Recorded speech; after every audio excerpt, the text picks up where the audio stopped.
मान के चलते हमारे पास अल्फा है, एंगल को मान लो अल्फा, क्या मान लो इसको अल्फा, ठीक। वैल्यू पुट करो, आंसर निकालो, वैल्यू पुट करना 1/2 ऐसे करके 1/2 2/1 ऐसे नहीं पढ़ा है क्या? ऐसे मल्टीप्लाई करना डिवाइड करना मेरा 10th में कैसे चलेगा भाई? ये इंक्लाइंड वाला क्या बोलते हैं? हाइपोटेनियस। ये जो जिस पे खड़ा रहता है बेस, और ये जो सीधा खड़ा जो लाइन है इसको बोलेंगे परपेंडिकुलर। हेलो नमस्कार दोस्तों, मैं हूँ शिवा कुमार मिश्रा, आप देख रहे हैं ब्राइट माइंड सब। तो आज के इस वीडियो में हम लोग पढ़ने जा रहे हैं ट्रिग्नोमेट्री, ठीक है। तो आज के इस वीडियो में छोटा सा वीडियो, इसमें हम लोग सिर्फ मतलब ये इंट्रो पढ़ेंगे, बेसिक्स जानेंगे क्या क्या होता है ट्रिग्नोमेट्री के अंदर। तो पहले तो इसके बारे में समझते हैं ट्रिग्नोमेट्री होता क्या पहले। तो ट्रिग्नोमेट्री कुछ नहीं, एक ब्रांच, मैथमेटिक्स का एक ब्रांच है, ठीक, जहां आप लोग क्या पढ़ते हैं, relationship between sides and angles of triangle. Triangle का एंगल और साइड्स का रिलेशनशिप बताता है कौन? ये ट्रिग्नोमेट्री। इसका ऐसे अगर कोई डेफिनेशन अगर आता नहीं है बस लिख लो बस यार। The branch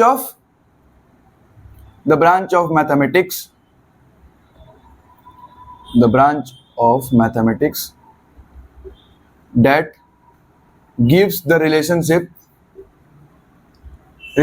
से दिमाग में आएगा वो नहीं है, ये वो दूसरा, ठीक है। gives the relationship of sides and angles of a triangle. क्या ये एक ब्रांच है मैथमेटिक्स का जो साइड्स और एंगल्स ऑफ अ ट्रायंगल का रिलेशनशिप बताता है। बेसिक्स है, ठीक।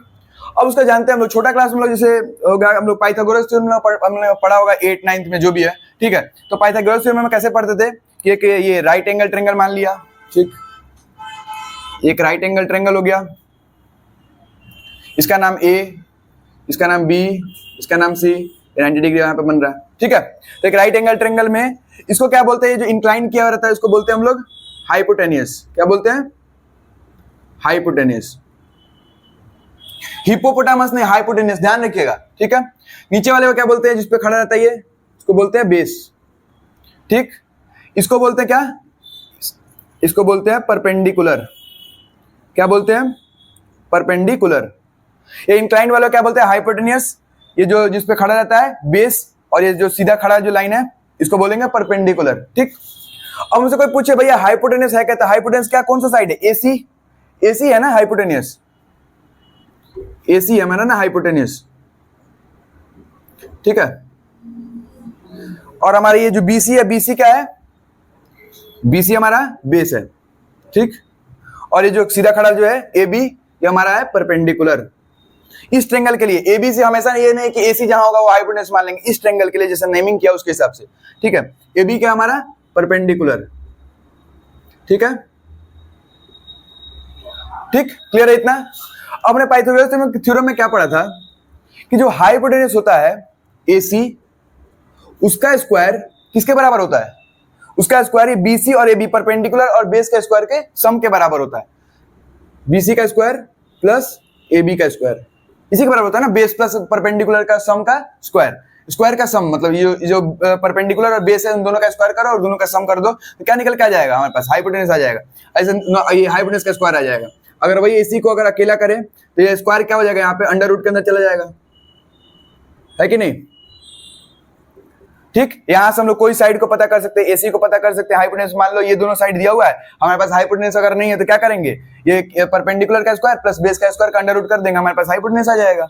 वैसे ही अगर हमको मान लो एसी निकालना है तो ऐसे कर दिया, हाइपोटेनियस के लिए ये फॉर्मूला हो गया, ठीक है। इसी से डिराइव करेंगे ये परपेंडिकुलर का भी और बेस का भी। परपेंडिकुलर कैसे निकालेंगे? कोई पूछे एबी कैसे निकलेगा, तो एबी का स्क्वायर अगर निकालना है तो एसी जो हाइपोटेनियस होता है ना, जो ट्रायंगल का जो होता है हाइपोटेनियस, वो सबसे लंबा साइड होता है, सबसे बड़ा साइड होता है। तो क्या करेंगे, इसको हाइपोटेनियस का स्क्वायर में से माइनस कर देंगे, किसको? परपेंडिकुलर का स्क्वायर को, तो हमारे पास क्या निकल के आ जाएगा? सॉरी, एबी परपेंडिकुलर है ना, तो हमको क्या करना पड़ेगा? हाइपोटेनियस का स्क्वायर को माइनस करना पड़ेगा बेस का स्क्वायर को, तो हमारे पास मिल जाएगा परपेंडिकुलर का स्क्वायर, ठीक है। हम क्या करेंगे? एसी का स्क्वायर, एसी है ना हाइपोटेनियस, उसका स्क्वायर माइनस करेंगे किसको? बेस को, बीसी को, बीसी का स्क्वायर। तो ये हमारे पास एबी स्क्वायर का वैल्यू आ जाएगा। नॉर्मल हमको सिर्फ एबी का अगर वैल्यू निकालना होगा तो क्या करेंगे? स्क्वायर को हटा के उधर कर देंगे, उधर जाके अंडर रूट में बदल जाएगा, ठीक है। ये होगा ना, हमारे पास ए बी आ गया। मतलब परपेंडिकुलर कैसे जानेंगे? कोई जगह बोलेगा परपेंडिकुलर निकालने के लिए तो हाइपोटेन्यूज में से बेस को माइनस कर दो, ठीक है। कोई हमको बोलेगा कि अगर हाइपोटेन्यूज निकालने के लिए तो बेस और परपेंडिकुलर को जोड़ दो, ठीक है। अगर वही हमको कोई बोले कि बेस निकालो, बीसी निकालो, बीसी का वैल्यू कैसे निकालोगे? तो बीसी का भी स्क्वायर वैसे ही निकलेगा जैसे परपेंडिकुलर का निकाले थे, मतलब उसी तरीके से। अब बेस निकालना है तो सबसे लंबा हाइपोटेनस होता है और उसके परपेंडिकुलर में से माइनस कर दो इसका स्क्वायर, हो जाएगा एबीसी स्क्वायर निकल जाएगा। सबसे लंबा साइड एसी उसका स्क्वायर माइनस परपेंडिकुलर का स्क्वायर मतलब एबी का स्क्वायर। ये बीसी का स्क्वायर का बीसी स्क्वायर का वैल्यू आ जाएगा। अगर नॉर्मली हमको बीसी जानना होगा तो इसका स्क्वायर को उधर भेज दो, अंडर रूट में बदल जाएगा, AC square minus AB square. ठीक है, क्लियर है इतना? फिर से बताना, देखना एक बार। तो पहले जाने ट्रिग्नोमेट्री होता क्या है। तो the branch of mathematics, branch है मैथमेटिक्स का that gives relationship between relationship of sides and angle of a triangle. Triangle का साइड और एंगल का क्या बताता है, वो रिलेशनशिप बताता है। कौन? ट्रिग्नोमेट्री। ठीक, फिर वो जाने पाइथागोरस थ्योरम के बारे में थोड़ा सा रिवीजन लिए।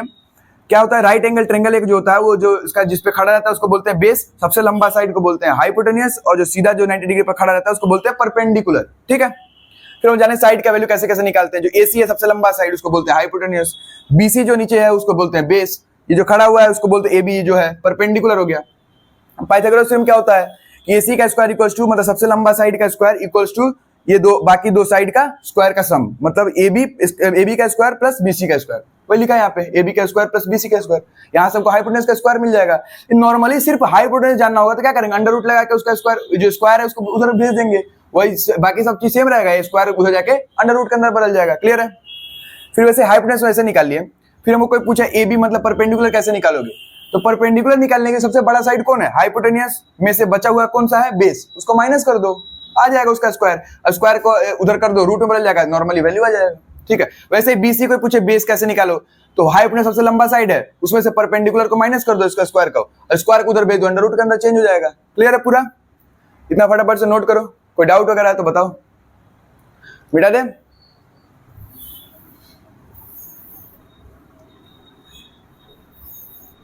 ठीक है, तो पाइथागोरस थ्योरम पूरे तरीके से क्लियर है। आगे बढ़ते हैं।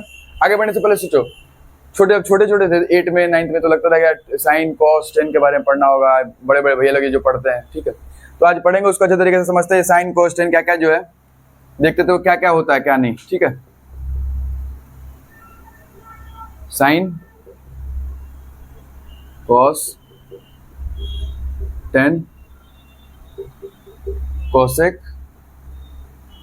सेक और क्या था, कॉट,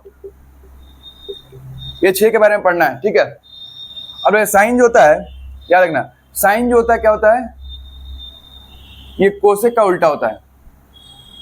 साइन क्या होता है, कोसेक का उल्टा होता है।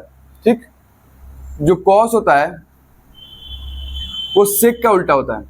ठीक, टेन जो होता है वो कॉट के उल्टा होता है। साइन कोसेक का उल्टा होता है, कॉस सेक का उल्टा होता है, टेन कॉट का उल्टा होता है। वैसे ही मतलब कॉट टेन का उल्टा होता है, सेक कॉस का उल्टा होता है, कोसेक साइन का उल्टा होता है, बस दोनों आपस में उल्टा होता है। ठीक है, तो ये लिखने का कोई जरूरत भी नहीं है, इसको मिटा ही देते हैं। ठीक है, देखना अब एक देखो नॉर्मल से ट्रायंगल से समझ लो कैसे कैसे क्या है। मान लो एक राइट एंगल ट्रायंगल ये, ठीक, ये ए बी सी। ठीक है, अब ए बी सी ये क्या है, परपेंडिकुलर है, ये परपेंडिकुलर है ना, ये परपेंडिकुलर है। क्या परपेंडिकुलर ए बी है, ए बी जो है क्या है, परपेंडिकुलर है। बी सी क्या है हमारा, बेस है, और ये ए सी जो लिखा हुआ है क्या है हमारा, हाइपोटेनियस है कि नहीं, क्या है, हाइपोटेनियस। ए सी क्या है हमारा, हाइपोटेनियस है। ए बी परपेंडिकुलर है, बी सी बेस है, ए सी हाइपोटेनियस है। यहां समझना, साइन क्या होता है, कोसेक का उल्टा होता है, कोसेक साइन का उल्टा होता है, कॉस सेक का उल्टा होता है, सेक कॉस का उल्टा होता है, टेन कॉट का उल्टा होता है, कॉट टेन का उल्टा होता है, बस दोनों आपस में उल्टा उल्टा होते रहता है। ठीक है, समझना, ये सबका ना कुछ फॉर्मूला है। साइन का एक फॉर्मूला देखना, साइन का फॉर्मूला होता है परपेंडिकुलर, साइन का अगर वैल्यू निकालना मतलब साइड के हिसाब से, तो perpendicular by hypotenuse, perpendicular by hypotenuse मतलब पी बाई बी, ये ना। कॉस का होता है बेस बाई हाइपोटेनियस, कॉस का होता है बेस बाई हाइपोटेनियस, और टेन का क्या होता है, perpendicular by base, perpendicular by base. Clear है?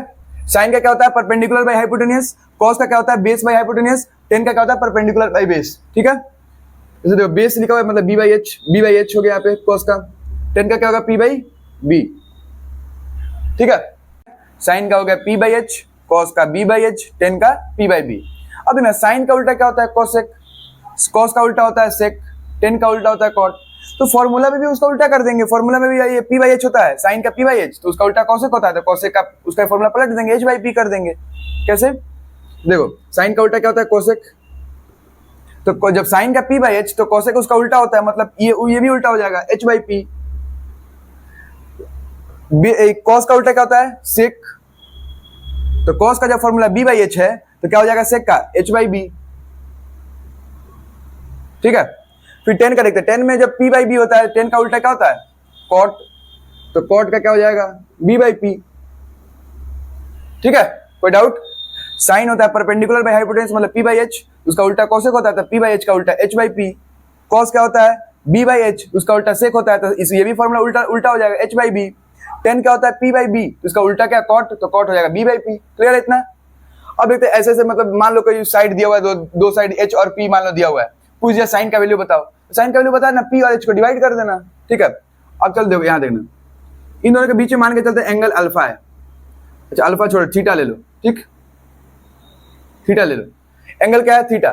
देखो कभी भी जो H by P by H जो भी देखते हैं ना वो एंगल के हिसाब से देखते हैं, जिस एंगल के हिसाब से बताए उसके हिसाब से देखा करो साइड। जैसे यहाँ पे थीटा है तो ये बेस हो गया इसके लिए, ये परपेंडिकुलर ये हाइपोटेन्यूस। अगर मान लो यहाँ थीटा रहता, इसको थीटा का, ये थीटा के लिए बोलता है यहाँ पे, अगर यहाँ के लिए एंगल बोलता तो क्या करते, यहाँ के लिए भी बेस यही रहता, परपेंडिकुलर ये रहता, हाइपोटेन्यूस ये रहता। मान के चलो सपोज यहाँ पे अगर थीटा बोले, यहाँ पे इसके हिसाब से अगर बोले तो हम लोग को ऐसे करके देखना होगा, ऐसे करके देखेंगे जब तो क्या लगेगा ये बेस लगेगा हमको, ये परपेंडिकुलर लगेगा, हाइपोटेन्यूस हमेशा सेम रहता है।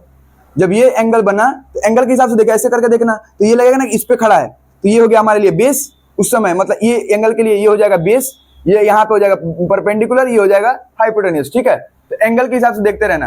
अब मान के चलिए कुछ क्वेश्चन देखते हैं, ये फॉर्मूला फटाफट से नोट करो, कॉपी में लिख दो, उसके बाद आगे बढ़ना यार, नोट करो पॉज करो जो भी करना जल्दी करो, लिख लो, मिटा इसको, ठीक है। यही फॉर्मूला यही क्वेश्चन करा देते हैं, ठीक, ये क्वेश्चन कर लेते हैं। अच्छा देखो मान के चलो एक क्वेश्चन है, जैसे देखो कि एक ट्रायंगल बना हुआ है, ठीक, यहां पे एंगल थीटा है, ये हो गया ए बी सी, ठीक है। ये हमारा दिया 4 सेंटीमीटर, ये 10 सेंटीमीटर, ये 5 सेंटीमीटर, मान के चलो ये दिया हुआ है, ठीक। हमसे अगर कोई पूछे कि साइन थीटा का वैल्यू बताओ, थीटा ये है इसके हिसाब से बेस ये हुआ, परपेंडिकुलर ये हुआ, हाइपोटेन्यूस ये हुआ, क्या पूछा हमसे कोई साइन थीटा, थीटा यहाँ पे है तो बेस, ये परपेंडिकुलर ये हाइपोटेन्यूस। साइन थीटा का फॉर्मूला क्या होता है पी बाई एच होता है ना, तो यहाँ पे पी कौन सा है, थीटा के हिसाब से पी ये है, एच क्या है ये, तो पी क्या है हमारा 4 सेंटीमीटर, एच क्या है हमारा 10 सेंटीमीटर, इसको डिवाइड करो साइन थीटा का वैल्यू आ गया, इस तरीके से बनेगा। जैसे यहाँ पे और कुछ मान लो कि टेन थीटा पूछ दे, टेन थीटा का फॉर्मूला क्या होता है, टेन थीटा का होता है पी बाई बी, पहले फॉर्मूला लिख लो यहाँ पे चुपचाप से पहले, पी बाई बी। अब टेन थीटा पूछा, थीटा कहाँ पे एंगल यहाँ पे है, इसके हिसाब से देखेंगे तो इसके हिसाब से बेस ये हुआ, परपेंडिकुलर ये हुआ, ये लंबा वाला साइड हाइपोटेन्यूस हो गया, पी बाई बी करना, पी और बी कौन सा यहाँ पे, पी ये हो गया, बी हमारा ये हो गया, पी बाई बी मतलब 4/5 ये हुआ ना, तो 4/5 हमारा टेन थीटा का वैल्यू निकल गया आसानी से, क्लियर है। तो एंगल के हिसाब से देखना। वैसे ही अगर मान लो ये एंगल मान के चलते हमारे पास अल्फा है, ये एंगल को मान लो अल्फा, क्या मान लो इसको अल्फा, ठीक। अगर हमसे कोई पूछे साइन अल्फा का वैल्यू बताओ, कोई पूछे हमारे पास कि साइन अल्फा का वैल्यू बताओ, साइन का फॉर्मूला देख लो, फॉर्मूला में चेंजेस नहीं कर रहा भाई, फॉर्मूला हमेशा वही रहेगा। साइन का फॉर्मूला क्या होता है पी बाई एच होता है ना। अब साइन अल्फा मतलब अल्फा इधर दिया हुआ तो इस इधर से देखेंगे तो क्या लगेगा, ये बेस लगेगा हमको, ये परपेंडिकुलर लगेगा, ये हाइपोटेन्यूस लगेगा, ये क्या लगेगा इसके अल्फा के हिसाब से, ये हमारे पास बन गया बेस, ये बन गया हमारे लिए परपेंडिकुलर और ये बन गया हमारे लिए हाइपोटेन्यूस। ये अल्फा एंगल के लिए, ठीक है, अल्फा एंगल के लिए क्या बन गया, ये बेस, ऐसे देखेंगे तो ये बेस, ये बन गया परपेंडिकुलर, ये बन गया हाइपोटेन्यूस। अब पूछ रहा है साइन अल्फा, साइन अल्फा क्या होता है पी बाई एच, तो हमारे लिए तो पी ये है, अल्फा के लिए पी ये है, एच ये है, पी कितना 5, एच क्या है 10, मतलब 5/10। तो एंगल के हिसाब से देखना मतलब सीख गए ना कि एंगल जिधर रहेगा उधर के हिसाब से देखना। इसे और एक और क्वेश्चन देखते हैं, कॉट अल्फा बोलता है, कॉट अल्फा देखते हैं पहले, 10 का पी बाई बी, तो 10 का उल्टा कॉट होता है, तो मतलब बी बाई पी, ये ना B by P, cot alpha मतलब ये अल्फा के लिए ये हमारा बेस है, ये हमारा परपेंडिकुलर है, ये हमारा हमेशा हाइपोटेन्यूस रहेगा। बी बाई पी, बी कौन है, ये अल्फा ये है ना, ये बी 4 सेंटीमीटर, पी ये पी कौन सा है, ये 5 सेंटीमीटर, मतलब 4/5, 4 निकल गया हमारा कॉट अल्फा। एंगल के हिसाब से देखना सीख गए, जिधर एंगल रहेगा उसके तरफ से मोड़ के वहां से देखो, यहां और यहां एंगल रहेगा तो हमेशा ये रहेगा, ये बेस, ये परपेंडिकुलर, ये हाइपोटेन्यूस। जब यहां पे एंगल आएगा इस तरीके से देखना है, एंगल के हिसाब से कंफ्यूज कर देगा। देखो वहां लिखा हुआ रहेगा थीटा, थीटा लिख देगा यहाँ पे, तुमको लगेगा हम तो यहाँ पे थीटा लेके पड़े हुए हैं, तो यहाँ के हिसाब से बना दोगे, हो जाएगा गलत। तो ये सब ध्यान रखना कि एंगल किधर है उसके हिसाब से देखना सीख जाना, ठीक। तो ये सब बन जाएगा। अब एक्सरसाइज 8.1 में जब तुम जाओगे तो यहाँ इतना ही से पढ़ने में जितना मैंने अभी तक पढ़ा दिया है, वहां से तुम्हारे पास हर एक क्वेश्चन हो जाएगा, ठीक है। तो फटाफट से इसको नोट करो जल्दी से, क्लियर है, ठीक है। चलो ठीक है, इतना पढ़ लिया हम लोग ने। अब थोड़ा सा और देख लेते हैं इसके बारे में, ठीक है। साइन का हमने क्या बताया, कोसेक होता है उल्टा, ये बोला ना, साइन का उल्टा क्या होता है, कोसेक। तो साइन का उल्टा जब कोसेक होता है मतलब ऐसे लिख सकते हैं ना कि साइन रेसिप्रोकल है कोसेक का। वैसे ही हम लोग ने क्या पढ़ा कि ये कॉस जो होता है उल्टा होता है सेक का, इसको ऐसे लिख सकते हैं ना 1/sec। टेन का उल्टा क्या होता है, कॉट, तो ऐसे लिख सकते हैं ना इसको 1/cot। ऐसा इसका उल्टा साइन का उल्टा होता है कोसेक, तो मतलब 1/cos लिख सकते हैं। कॉस का उल्टा होता है सेक, तो 1/sec, मतलब इसका उल्टा मतलब रेसिप्रोकल होता है। टेन क्या होता है, टेन कॉट का उल्टा होता है तो 1/cot लिख सकते हैं टेन को। वैसे ही अगर मान लो कोसेक आएगा तो इसको 1/sin लिख सकते हैं, क्योंकि कोसेक और साइन आपस में उल्टा होता है। फिर अगर मान लो सेक आएगा तो सेक और कॉस आपस में उल्टा होता है, सेक का क्या लिख सकते हैं 1/cos। कॉट का है तो कॉट 10 का उल्टा होता है तो 1/10 लिख सकते हैं इसको, ठीक है। इतना ऐसे वहीं से फॉर्मूला आया कि P/H है तो H/P कैसे बन गया, यहीं से डिराइव कर सकते हो। कोसेक का लिख देना H/P, मतलब ये 1/H/P, वहां से ऐसे उल्टा करोगे, मल्टीप्लाई करोगे, P/H आ जाएगा, साइन का फॉर्मूला बन जाएगा, यहीं से आता है। तो साइन का उल्टा कोसेक होता है तो मतलब 1/cos लिख सकते हैं। कॉस का उल्टा सेक होता है तो 1/sec लिख सकते हैं इसको। टेन का उल्टा 1/cot होता है तो 1/cot लिख सकते हैं इसको। कोसेक और साइन आपस में उल्टा होता है, मतलब कोसेक को भी 1/sin लिख सकते हैं। सेक और कॉस आपस में उल्टा होता है, सेक को 1/cos लिख सकते हैं। कॉट और टेन आपस में उल्टा होता है तो इसको 1/10 लिख सकते हैं, खत्म है। तो इतना तक अगर कर लोगे, यहाँ तक, ये लास्ट तक, अभी तक जितना पढ़ा है यहाँ तक कर लोगे अगर, तो एग्जाम्पल का पूरा क्वेश्चन 8.1 पूरा खत्म, इतना में हो जाएगा। और देखना भाई, देखो एक एक क्वेश्चन एनसीईआरटी के अंदर जितना भी दिया होगा ना, एक एक क्वेश्चन कराऊंगा यहाँ पे बोर्ड पे, उसका टेंशन नहीं लेना। तो डाउट वगैरह होगा तो यहाँ पे लेक्चर के अंदर रहेगा क्वेश्चन, वहां से ढूंढ के तुम देख सकते हो। टाइमलाइन उसके अंदर वीडियो के अंदर मेंशन कर दूंगा, अभी तो बस इंट्रो वीडियो चल रहा है, ठीक है। तो देख लो यहाँ पे इसका क्या पढ़ते हैं हम लोग कि एंगल वाला, एंगल का वैल्यू 8.2 के लिए हम चलते हैं। अब 8.2 के लिए इंट्रो क्या क्या देख ले। 8.2 का करने के लिए तुमको एंगल का वैल्यू याद होना चाहिए। साइन 0 डिग्री कितना होता है, साइन 30 डिग्री कितना होता है, टेन 30 डिग्री, कोसेक 30 डिग्री, ऐसे करके पूरा वैल्यू याद होना चाहिए। याद कराते हैं हम तुमको। अभी इसको लिख लिया, मिटा दे इसको, ठीक है। अब देखना कि एंगल को कैसे याद करते हैं। भाई यहाँ पे मैं कोई ट्रिक वगैरह बताने नहीं जा रहा हूँ, सिंपल सा बात है, तुमको याद करना ही पड़ेगा। जो कर लो याद करना ही पड़ेगा तुमको, देखो। और याद करने का कोई ज्यादा मुश्किल बात नहीं है। तुम अगर 10-15 क्वेश्चन प्रैक्टिस करते रहोगे ना डेली, तो ऑटोमेटिक याद हो जाएगा। उसको याद करने की जरूरत नहीं पड़ती है। क्वेश्चन मैथ्स में क्या होता है, कोई चीज याद करने का जरूरत ही नहीं पड़ता है। क्वेश्चन बनाते बनाते बनाते बनाते इतना प्रैक्टिस करो कि भाई ऑटोमेटिक याद हो जाए, ठीक है। तो पहले देखते हैं कैसे कैसे याद करना है। साइन, कॉस, टेन, कॉसेक, सेक और कॉट, ये है। 0 डिग्री पे वैल्यू, 30 डिग्री पे वैल्यू, 45 डिग्री पे वैल्यू, 60 डिग्री पे वैल्यू और 90 डिग्री पे वैल्यू, ठीक है। देखो इसको कोई याद करने की जरूरत नहीं है। साइन का कर लो ऐसे, कोसेक का, कॉस का क्या होता है, इधर से वापस कर लो, टेन का इसको वापस दोनों को इंटू कर लो, उसको करने को ऑटोमेटिक याद हो जाएगा। देखो साइन का अगर बोलना है ना, अगर मेरे साथ बोलो साथ में, ऐसे साइन का बोलना है तो 5 एंगल है, ऐसे बोलो 0 1/2 1/√2 3/2 1, खत्म, साइन खत्म हो गया। 0 1/2 1/√2 3/2 1 हो गया, खत्म। इतना ही बोलना है भाई। तो ऐसे करके देखो हमको कैसे याद हो गया, तो बार बार प्रैक्टिस करने से, तुमको बार बार प्रैक्टिस करो, ऑटोमेटिक याद हो जाएगा। तो साइन 0 डिग्री कितना होता है, 0, साइन 30 डिग्री 1/2 1/√2 √3/2 और 1, क्लियर है। कॉस का कैसे, तो इसका ये ऐसे किया, अब कॉस का क्या करो, वैसे ला दो, मतलब उधर 1 है तो यहाँ 1 आ जाएगा, यहाँ √3/2 उधर है तो यहाँ आ जाएगा, ये यहाँ बीच का बीच में है तो बीच में ही रख दो, ये इधर है तो इधर आ जाएगा, ये 0 यहाँ है तो यहाँ पे आ जाएगा।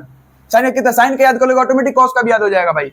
टेन का कैसे करना है, तो आपस में मल्टीप्लाई करो, 0 और 1 का मल्टीप्लिकेशन कर दो, 0 1/√3 1√3 और ये नॉट डिफाइंड होता है, नॉट डिफाइंड। साइन और कर दो 10 का वैल्यू कैसे होता है, तो इन दोनों का आपस में मल्टीप्लाई करके 0 और 1 का मल्टीप्लाई का 0 हो गया, इसको दोनों का मल्टीप्लाई करोगे तो 1/√3 आ जाएगा, इन दोनों का मल्टीप्लाई करोगे 1 आ जाएगा, √3/2 और 1/2 को मल्टीप्लाई करोगे √3 आ जाएगा, 1 और 0 को मल्टीप्लाई करोगे नॉट डिफाइन आ जाएगा, खत्म। क्लियर है? तो बस ऐसे याद कर लेना। अब देखो कोसेक क्या होता है, इसका साइन का उल्टा, साइन में 0 है, इसका उल्टा कर दो 0/1, अगर 0 के नीचे कुछ नहीं मतलब 0/1 है तो साइन का उल्टा कोसेक होता है, तो कोसेक 1/0 हो जाएगा। और जब भी देखना डिनोमिनेटर में 0 आता है वैल्यू नॉट डिफाइंड बन जाता है, जब भी डिनोमिनेटर में वैल्यू 0 आएगा तो क्या बन जाएगा, नॉट डिफाइंड। बस तो इसको भी नॉट डिफाइन कर लो, हो गया नॉट डिफाइंड। ये 30 डिग्री पर 1/2 है तो इसका उल्टा कर दो 2/1 कर दो 2, √2 1/√2 है तो इसका कर दो √2, 3√3/2 है तो 2/√3 कर दो, ये 1 है तो यहाँ पे 1 का 1 ही रहेगा। सेक का कॉस का उल्टा होता है तो ये 1/1 है तो यहाँ पे 1/1 हो जाएगा, ये √3/2 है तो यहाँ 2/√3 हो जाएगा, ये 1/√2 है तो यहाँ पे √2/1 हो जाएगा, मतलब √2, 2/1 है मतलब 2 हो जाएगा, ये 0 का 0 ही हो जाएगा, खत्म है। 0 का 0 मतलब 0/1 है 1/0 का नॉट डिफाइन आ जाएगा, यहाँ पे भी नॉट डिफाइंड। ठीक है, वैसे कॉट का करना है तो 10 का उल्टा हो जाएगा, 0/1 है 1/0 कहेंगे, ये भी नॉट डिफाइंड, ये भी नॉट डिफाइंड। फिर यहाँ पे 10 का 1/√3 है तो यहाँ √3 हो जाएगा, ये 1/1 है तो यहाँ पे 1 हो जाएगा, √3/1 के फॉर्म में है तो यहाँ 1/√3 हो जाएगा, ये नॉट डिफाइंड है तो यहाँ पे कर दो 0 कर देना भाई। ठीक है, इसको पूरा याद कर लो भाई, अच्छे से याद कर लोगे 8.2 का क्वेश्चन सारा क्वेश्चन बन जाएगा। ठीक, क्लियर है? कोई डाउट वगैरह है तो बताओ। बस देखो याद तुमको सिर्फ साइन का करना होगा, कॉस का ऑटोमेटिक याद रहेगा, 10 का प्रैक्टिस से बना लो, पूरा याद हो जाएगा यार। Practice makes the man perfect, नहीं सुना है क्या? सुना होगा, तो बस यहाँ से प्रैक्टिस करते रहो, बनते जाएगा, याद होते जाएगा। हर एक क्वेश्चन भाई ट्रिग्नोमेट्री कोई ज्यादा बड़ा बात नहीं है, बोलते बोलते इसको बड़ा बना दिया, इसको हार्ड बना दिया, टफ बना दिया, कुछ नहीं यार, बच्चों के खेले सब बना दोगे। 8.2 जाके बनाना, वैल्यू पुट करो, आंसर निकालो, वैल्यू पुट करना 1/2 ऐसे करके 1/2 2/1 ऐसे नहीं पढ़ा है क्या? ऐसे मल्टीप्लाई करना डिवाइड करना मेरा 10th में कैसे चलेगा भाई? ठीक है, तो बस वैल्यू पुट करो, आंसर निकालो, ऐसा करके 8.2 ऐसे बन जाएगा पूरा। क्लियर है? तो पूरा एंगल वगैरह याद कर लो। आज इतना बेसिक में, आज मतलब इंट्रो वीडियो में आज इतना ही काफी है। आगे जब जब एक्सरसाइज का हर एक क्वेश्चन लाते रहूंगा उसके हिसाब से जो भी कॉन्सेप्ट अगर एक्स्ट्रा मिलेगा वो भी बता देंगे तुमको। कोई फॉर्मूला अगर कोई एक्स्ट्रा आएगा तो भी बता देंगे। एक और फॉर्मूला देख लो, 2 फॉर्मूला और 10 का फॉर्मूला होता है साइन बाई कॉस, और कॉट उसका उल्टा हो गया, 10 का उल्टा होता है ना कॉट, तो ये साइन बाई कॉस है तो उल्टा हो जाएगा कॉस बाई साइन। लो ऐसे, तो जितना जैसे जैसे एक्सरसाइज करने जैसे जैसे क्वेश्चन बनाते जाएंगे उसके अंदर अगर एक एक कॉन्सेप्ट अगर उससे क्वेश्चन आएगा, अगर उससे कोई फॉर्मूला अगर बनेगा, सब बता देंगे भाई। हर एक क्वेश्चन यहाँ पे सॉल्व कराऊंगा एनसीईआरटी का, उसके लिए कोई डाउट नहीं है। कोई भी क्वेश्चन में डाउट होगा यहाँ से लेक्चर खोलना, देखते लेना, पूरा खत्म हो जाएगा। बस मैं जितना बोलूं भाई याद करने के याद कर लो, फॉर्मूला जो भी बताया भाई उसका साथ में, उसका कॉन्सेप्ट के साथ में बताया, बस याद करते जाओ, बनते जाएगा क्वेश्चन। ठीक है, टेंशन लेने की जरूरत नहीं है, तेरा भाई तेरे साथ है भाई हमेशा। तो जो भी डाउट होगा सभी बताना। बस आज बेसिक वीडियो इंट्रो वीडियो में आज इतना ही रखते हैं, आगे बढ़ेंगे नेक्स्ट लेक्चर के अंदर। ठीक है, जय हिंद।